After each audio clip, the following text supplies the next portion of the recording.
Comencemos entonces, pues ustedes. Hoy vamos a hablar ya de la parte de en cuanto a distribuciones de probabilidad, que son de los modelos numéricos o matemáticos más empleados para la parte de análisis de datos y la parte de evaluación como tal numérica en cuanto a sistemas de simulación. Nos vamos a topar que en este caso las distribuciones de probabilidad, en este caso, están divididas ya sea en modelos discretos o modelos continuos, ¿verdad? Dentro de los modelos discretos como tal, están las probabilidades de distribución uniformes, simétricas, binomiales, hipergeométricas y la distribución de Poisson. Mientras que dentro de las distribuciones de probabilidad continuas o los modelos matemáticos continuos está la normal y la exponencial como tal. Y aparte, pues tenemos en este caso los modelos estocásticos, que en este caso abarcan la parte de las líneas o colas de espera como lo conocemos normalmente, ¿verdad? Una distribución, en este caso de probabilidad, prácticamente la podemos considerar como una relación entre los valores, ¿verdad? Que puede tomar una variable y la probabilidad que le corresponde. Por eso es que a veces aplicamos la fórmula basados en datos aleatorios. Esos datos aleatorios van a ser los valores que va a tomar la variable y en base al cálculo, al aplicar la fórmula como tal, esto nos va a devolver una probabilidad, la probabilidad de que ese suceso, ese valor se dé, ¿verdad? Cuando estamos hablando de distribuciones y lo estamos relacionando con un simulador como tal, ¿verdad? Debemos tomar en cuenta algo importante, y en este caso pues, son las series de datos. Ustedes pueden venir, obtener la información o la data, como ustedes quieran llamarle, y esa información a la larga pues es la que les va a servir a ustedes para poder iniciar todo el proceso de simulación, generando un modelo y también aplicando diferentes modelos numéricos que les permitan presentar resultados concisos en base a esa información, o presentar informes adecuados para poder representar de manera adecuada los puntos más importantes de la información que se les dieron. Y esto a la larga pues le puede servir a una empresa para poder mejorar su modelo, hablando desde el punto de vista administrativo, un modelo administrativo, un modelo de negocio, por ejemplo. Entonces, esa es la idea general, ¿verdad? Entonces, ahí están aplicando a la larga lo que se le llama la ciencia de los datos, ¿verdad? Y esa parte de la ciencia de los datos también abarca la parte de la opinión de los expertos, ¿verdad? Hay mucha gente que se encarga específicamente del análisis de datos, estudios estadísticos y la incorporación, en este caso, de modelos existentes y nuevos modelos numéricos que a la larga puedan incorporar diferentes en uno solo. Y eso les va a permitir, de cierta manera, mejorar la parte de los análisis de datos basados siempre en este caso, valores aleatorios, ¿verdad? Anteriormente, pues hablábamos que habían trabajado ustedes un proyecto que generaba valores aleatorios. Esos valores aleatorios están definidos en base a rangos de un estudio previo que ustedes hicieron en cuanto a la cantidad de clientes que llegaban. Si no recuerdo mal, pues ustedes hicieron una evaluación y calcularon que en promedio más o menos 20 personas llegaban por un lapso de, creo que era de media hora, ¿verdad? Y basados en estos estudios, pues empezaron a generar los valores aleatorios para que no se saliera, o en este caso no excediera la media en cuanto a la tasa de llegada. Y en base a eso se calculó la tasa de servicio y algunos otros valores específicos que aplicaban colas de espera. Entonces acá nos vamos a topar con que hay distribuciones de probabilidad discretas, ¿verdad? y eso ya lo había mencionado en su momento. Está la binomial, geométrica, Poisson, las discretas, la uniforme, la simétrica como tal. Estos son algunos modelos de distribuciones de probabilidad. Y en este caso, lo que va a ser una distribución continua, en este caso, o una distribución discreta como tal, va a servirnos para poder representar los valores, ¿verdad? Y esos valores pues pueden ser de índole aleatoria, o en este caso también pueden ser valores que han sido obtenidos basados en estudios o basados en algún tipo de investigación, ¿verdad? Entonces hay dos formas de trabajar con los datos. Pero de cierta manera, los datos con mayor requerimiento, los datos más importantes que nos pueden devolver a nosotros resultados concluyentes, son aquellos que han sido obtenidos basados en una investigación previa. Entonces podemos decir que una distribución discreta pues, nos va a describir prácticamente la probabilidad de ocurrencia de cada valor de una variable, ¿verdad? Y esta variable también tiene que ser de tipo aleatorio discreto. Y una variable aleatoria discreta, ¿verdad? Va a tener valores, en este caso, de tipo contables. Por ejemplo, una lista de enteros no negativos, ¿verdad? Entonces, 5, 10, 15, 20 y así sucesivamente son los valores aleatorios que se pueden generar y tienen que ser de tipo no negativos. Ahora, si estamos trabajando distribuciones de probabilidad discreta, ¿verdad? Cada uno de los valores de esas variables pueden ser asociados con una probabilidad. En este caso, esa probabilidad va a ser distinta a 0. Y es por eso que en su momento dicen que las distribuciones de probabilidades discretas pueden representarse en forma tabular, ¿sí? Y que son, en este caso, de los datos más convencionales que encontramos en el medio a la hora de estar aplicándolos. Y es por eso que se aplica al tipo de distribuciones binomial, geométrica, Poisson, discreta, hipergeométrica, uniforme y simétrica, ¿verdad? Ahora, ¿qué pasa con la parte de las distribuciones, en este caso continuas? Ahí se aplica, yo había mencionado la normal, la exponencial, pero si ustedes ven, hay otras más.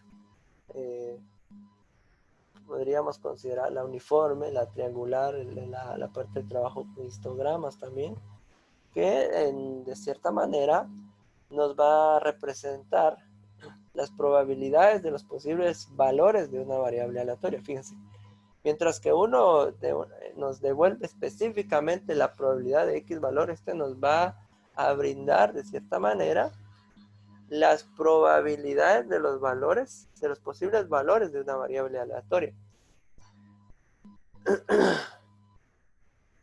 En este caso, esa variable que pertenece a una distribución continua debe ser establecida basado en un rango de datos, un rango conocido, ¿verdad? Y en este caso, ese rango de valores, pues de cierta manera va a resultar ser de un tipo infinito que no pueda ser contado. Por eso es que una de las distribuciones más aplicadas a la parte como parte de los tipos continuos, en este caso va a ser la normal. Ustedes saben que debajo de la curva normal hay X cantidad de datos, tanto positivos como negativos. Entonces van desde el menos infinito hasta el más infinito. Y nosotros lo que hacemos ahí prácticamente es agruparlo por áreas. Y tenemos ahí el espacio de poder agrupar los datos en 3 regiones o 3 áreas. Una región que ocupa el 30% o el 33%, otra que ocupa el 60 o 66% y otra que ocupa del 90 a un 95%. Sin embargo, pues en este caso realmente no se llega a ocupar el 100% como tal de el área de lo que es la curva normal. ¿Por qué? resulta que ese rango de datos puede ser infinito y eso permite, o en este caso eso no nos permite a nosotros obtener un 100% exacto. De hecho, cuando se está trabajando con la distribución normal, la campana como tal, dentro de un gráfico, pues se va a representar de cierta manera 50% positivo y 50% negativo, es decir, un 0.5 hacia el lado negativo y un 0.5 hacia el lado positivo. Ahí si ustedes ven las características de las distribuciones de probabilidad continua, dice, la variable aleatoria puede tomar valores entre el más infinito y menos infinito, es lo que les estaba mencionando hace un ratito. Prácticamente los valores de esas variables aleatorias quedan confinados entre dos extremos, dice, y es cierto porque están dentro de un rango de valores. Y es por eso que las distribuciones, la binomial, la beta, la uniforme, la triangular, el histograma como tal, podemos considerarlo dentro de rangos de valores. Ahora, ¿por qué está metido ahí la binomial? Resulta que la binomial es como parte para el cálculo del el área bajo la curva, pero aplicando la función de densidad. Más adelante voy a hablar un poquito más de cómo calcular las áreas, cómo encontrar el valor o la posición del área de acuerdo a la variable con la que se esté comparando, la variable X, pero también tendremos que calcular la desviación. Aquí encontramos también, en este caso, que normalmente todas las distribuciones de tipo continua las asocian normalmente, o es muy común asociarlo a la parte de la curva normal, ¿verdad? En este caso, porque son muy utilizadas para poder definir el área bajo la curva. Y por eso es que lo asocian, y principalmente asocian la curva normal como parte de una distribución continua. Y es de las primeras en ser mencionadas. Veamos. También otra cuestión que debemos definir en este caso, la parte de las distribuciones paramétricas, ¿verdad? En este caso hay diferentes parámetros que nosotros debemos definir a la hora de estar trabajando, por ejemplo, con las distribuciones de tipo continuo. Y en este caso el área bajo la curva, si nosotros sabemos trabajar con la función de densidad, prácticamente podríamos definir en este caso, la posición de acuerdo al área bajo la curva dentro de una distribución normal. Pero para eso también necesitamos encontrar el valor de z, y z pues nos va a representar en este caso en qué posición se encuentra ese valor de acuerdo al gráfico de la curva normal. Y z en este caso, como el área bajo la curva, pues es encontrado por la diferencia entre el valor que va a tomar la variable, que es x, menos la media. Debemos tener la media dividido la desviación estándar. Eso nos va a devolver un valor, y ese valor debemos nosotros buscarlo dentro de una tablita, y resulta que la parte de la curva normal o la distribución normal como tal tiene una tabla de valores que debemos utilizar para poder encontrar más o menos las probabilidades de acuerdo al área bajo la curva con que se esté trabajando. Y ahí es donde se aplica la función de densidad.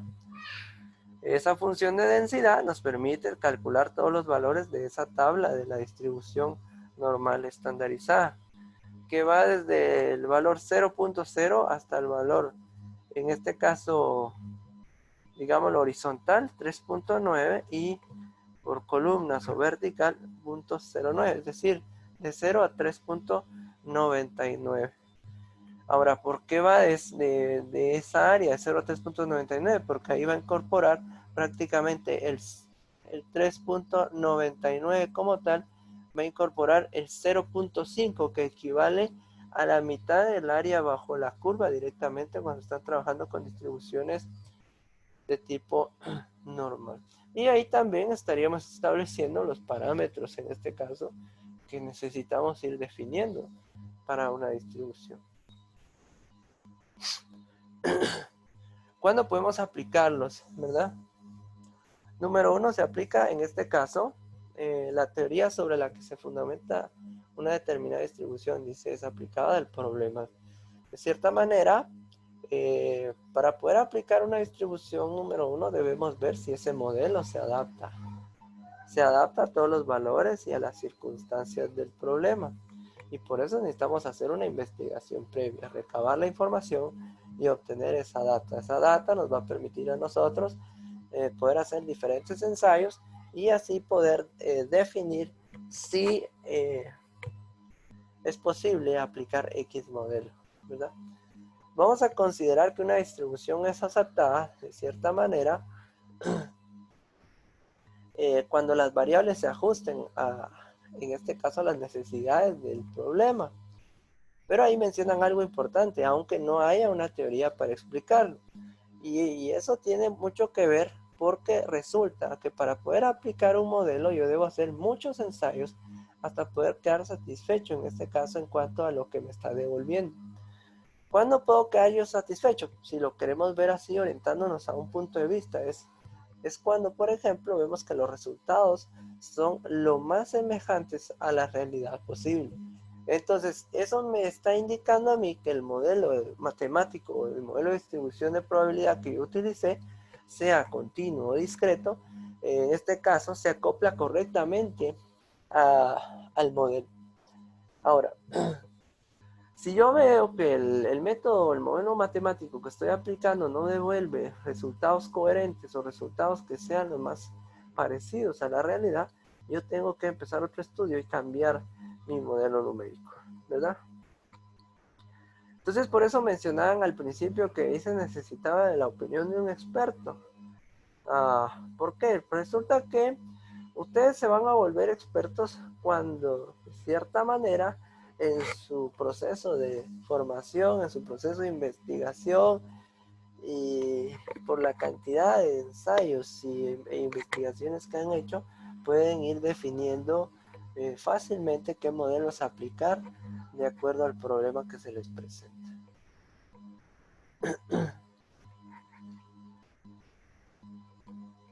Hay otra situación aquí, ya vimos la parte de las distribuciones basadas en parámetros o paramétricas, y ahora veamos las distribuciones de probabilidad no paramétricas, ¿verdad? Número 1 dice, los parámetros que se usan para definir estas distribuciones describen la forma de la distribución. No se apoyan en una teoría que describa el proceso de generación de valores aleatorios. Es decir, yo puedo utilizar cualquier sistema para poder generar valores aleatorios. Y normalmente, pues algunos ejemplos de esto es la distribución triangular, histograma, la distribución general uniforme acumulada. Y esa uniforme acumulada, de cierta manera, se aplica utilizando la parte de... cuando ustedes aplican las tablas de distribuciones estadísticas y vienen y aplican, por ejemplo, lo que es la moda, la mediana, y esto relacionado con lo que es la frecuencia absoluta acumulada y el método de la frecuencia relativa. Ahí es donde aplican esto. Pero ahí hay otra situación. Por ejemplo, una tabla estadística simple se trabaja a partir de X datos, y esos datos son obtenidos basados en una investigación o en el planteamiento de un cuestionario para poder obtener diferentes puntos de vista y poder, en este caso, tabular la información. Por eso es que se dice que algunas veces la teoría de estas no paramétricas no describe un proceso de generación de valores aleatorios, porque hay diferentes formas de poder obtener la información: por encuestas, por algún tipo de entrevista o utilizando algún instrumento específico, un checklist, por ejemplo, y en algunos momentos los valores aleatorios pueden ser hasta inventados. El problema está en que en estos últimos no tendrán un sustento que nos haga ver la realidad, o un sustento que nos permita comprobar que esos resultados son verídicos con respecto a la realidad. Entonces tenemos que ir viendo esa parte.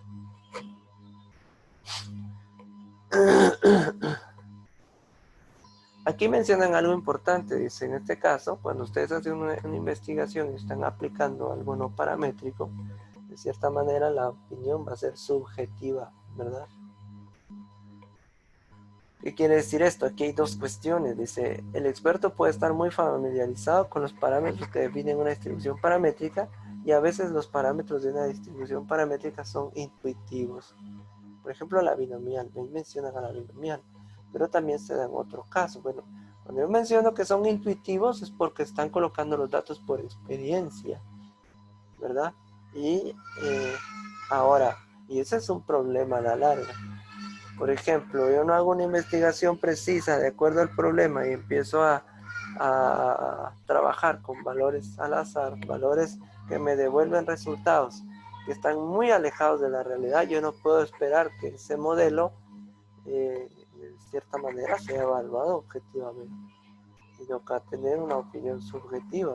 Bueno, sí me devuelve un resultado, pero qué tanto se apega al modelo, qué tanto se apega a la realidad, esa es otra cosa. Entonces debemos tomar en cuenta esto. Entonces quiere decir que a la larga también un modelo de simulación puede ser evaluado de forma cualitativa basado en sus características. Y tenemos la otra forma de evaluación que es la cuantitativa. Son diferentes formas en que podemos evaluar. Aquí viene la parte de las subjetivas, ¿verdad? En este caso, ¿cuándo podemos describir una variable aleatoria? Dice, no hay una base de antecedentes, los datos del pasado no son relevantes. Y aquí hay algo importante con esto de los datos del pasado no son relevantes. Resulta que la empresa, por ejemplo, a la que ustedes están haciendo el estudio, tiene mucha información guardada, pero resulta que esa información está demasiado desactualizada y no tiene relación al movimiento actual de la empresa. Por lo tanto, eso no se podría utilizar como parámetro o, en este caso, para poder generar la información necesaria y crear un modelo. No me serviría. Entonces, si la relación de un hecho pasado, la relación de la información que tiene la empresa generada anteriormente no tiene relación con el movimiento actual, entonces eso lo que va a provocar es que la información que yo pueda brindar o los resultados que yo pueda brindar de ese estudio, de cierta manera, no serán relevantes para la empresa. Otra situación es que los datos sean escasos, ¿verdad? Y no cubren el rango de posibles valores. Y eso también se puede dar. Bueno, necesitan evaluar un modelo, pero no tienen toda la información, no tienen todas las variables. Hay que investigar de cero. Entonces, eso hay que tomarlo en consideración. La cuestión del tiempo y del dinero que lleva a generar la información. Bueno, hay empresas que tienen que hacer un estudio de simulación, pero no tienen nada listo, no tienen nada preparado, entonces tienen que empezar de cero. Cuando empiezan de cero, eso va a involucrar de cierta manera un precio y eso va a elevar los costos a la hora de estar trabajando en un estudio, no digamos un simulador para la misma empresa. Y por lo tanto, llevaría demasiado tiempo el hecho de estar solo buscando y generando valores.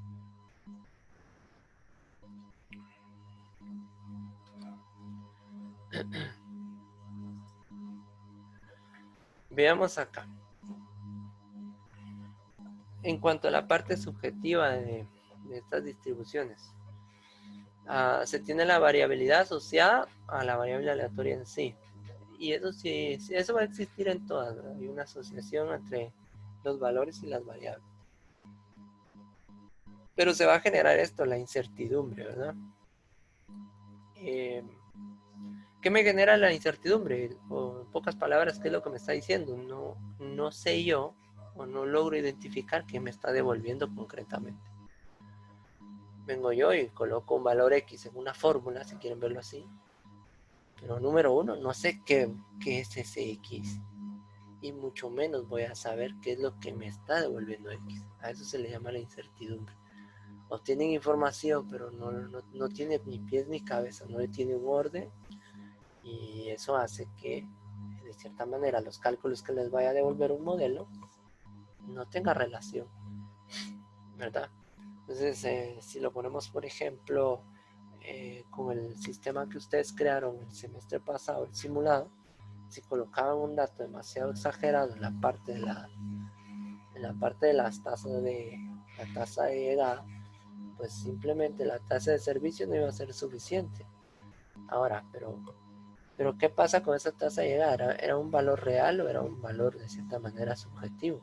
Entonces, si nosotros nos estamos inventando los valores, pues nos va a devolver ya sea un resultado exorbitante o simplemente el resultado no se va a acoplar a lo que yo pretendo presentar. Entonces debo tener cuidado con esa parte.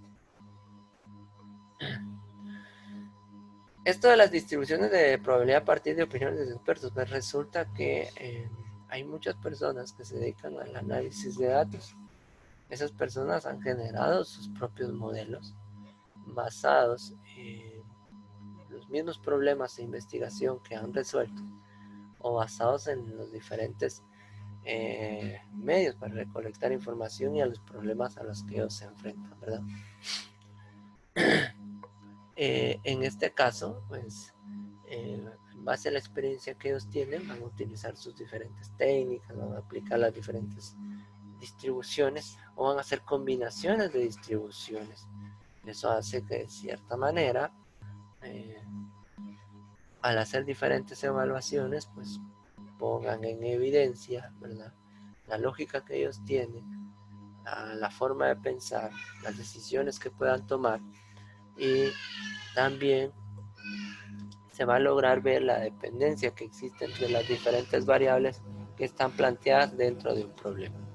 Esas son situaciones que nosotros debemos tomar en consideración, ¿verdad? Entonces, conforme ustedes vayan avanzando, vayan implementando modelos, vayan entendiendo de mejor manera los diferentes problemas, vayan descartando variables, es decir, variables que les son útiles para resolver el problema en cuestión, y quita las variables que no les vayan a ser de relevancia, eso les va a permitir de cierta manera obtener experiencia, y esa experiencia, pues a la larga, les va a permitir tener una visión diferente de los problemas, y también van a tener una mejor visión a la hora de implementar diferentes modelos numéricos, o también en cuanto a la parte de la combinación de los diferentes modelos numéricos. ¿Qué conlleva esto también?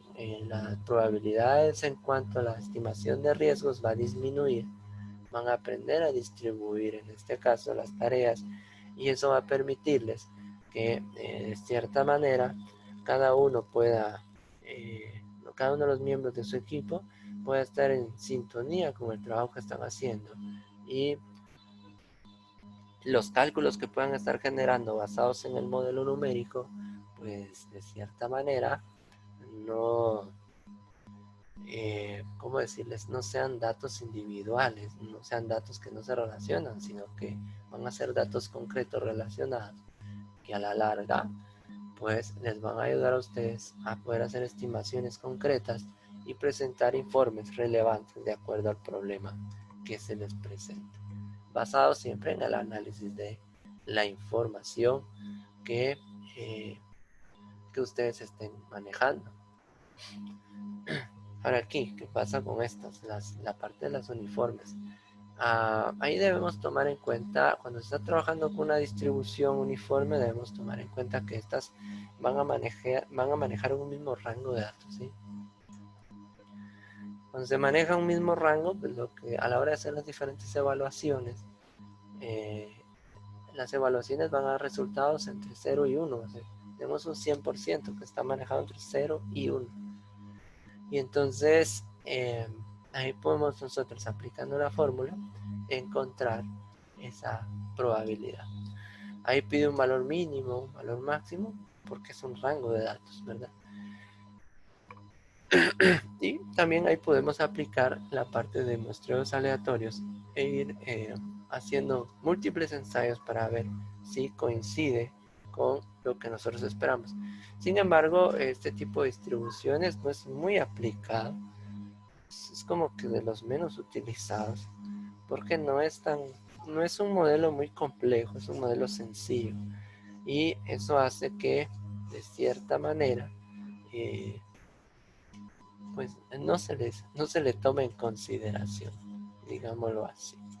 Pero ya en combinación con algunos otros, pues sí puede tomarse en cuenta a la hora de hacer análisis. Bueno, voy a cortar hasta aquí este primer video.